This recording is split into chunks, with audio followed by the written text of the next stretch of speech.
This is Emerging Technologies for Collaboration Week 7, Assignment 7.9, Flight Bands and Flight Feathers. In your inventory this week, I've given you in your supply box ETC Flight Band and Flight Feather.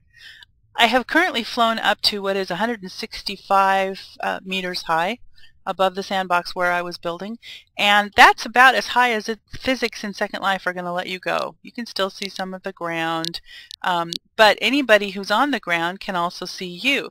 So if you were to put a skybox or personal space at this particular height above a sandbox, because that's where we get to build and collaborate, everybody would see you and they'd see where you are. It's not much of a personal space if they can see you. So what you want to do is wear your flight band. So I'm going to right click and just wear. And I have set it up to attach there to your left wrist. You can move it around, you can attach it anywhere you want, and it's this kind of revolving band. Spins around on your wrist. You can change the texture, you can make it not move, or you can just wear the feather, which is looks like you're carrying a bird's feather. And now, instead of being stuck at 165 meters up, I'm going to keep flying up and up and up until actually Second Life starts to look like there's some curvature to the earth, curvature to the life, and beyond that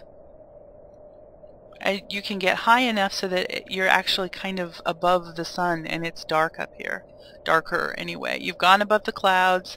If you stop and look down, you really can barely see the sim below you. By the way, this square underneath me is one computer server or simulator, and that's why they call it a sim. We call it an island, or we can call it a region.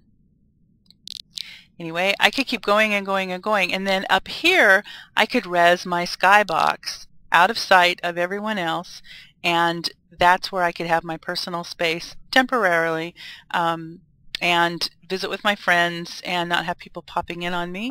And that's one of the purposes of having a flight band or a flight feather. I want you to fly up, take a picture of yourself so that I can see the curvature behind you, and up at the top I should be able to see, I don't know if that'll show up in pictures unless you do a screenshot, but do a screenshot and hover your cursor up above so that the coordinates light up and I can see 165 meters high on Social Action 2 Sim.